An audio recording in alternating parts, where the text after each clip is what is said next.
হাসপাতালে তৃণমূল নেতার দাদাগিরি, নার্সকে হুমকি, হেনস্থা, অভিযোগ তো সেরকমই, এবং কর্তব্যরত পুলিশ কর্মীকেও ধাক্কা দেওয়া হয়েছে বলে অভিযোগ।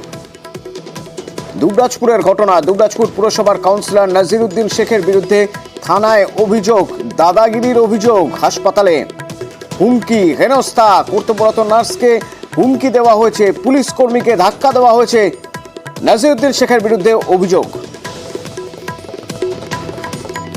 নাইট ডিউটি করতে করতে হঠাৎ 3:30টার সময় একজন পেশেন্ট আর পেশেন্ট পার্টি দুজনে মিলে এসে, আমি খালি একটু বলেছিলাম প্রেশার মেপে দেব, বসুন। ওনারা বললেন যে আমি কে জানিস, আমাকে বসতে বলছিস, আরো জঘন্য অশ্লীল ভাষা।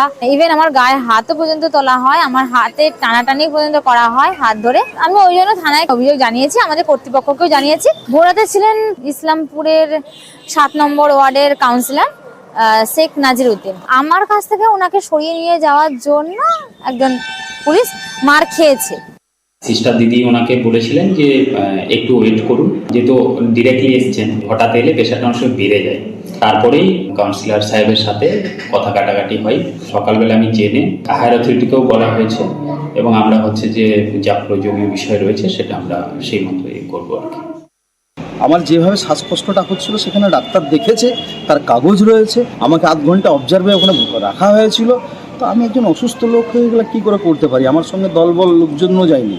এবার যেগুলো বলছে এগুলো মিথ্যেভাবে, জানি না কাউরি প্ররোচনায় না কোনো একটা ষড়যন্ত্র করার উদ্দেশ্যে।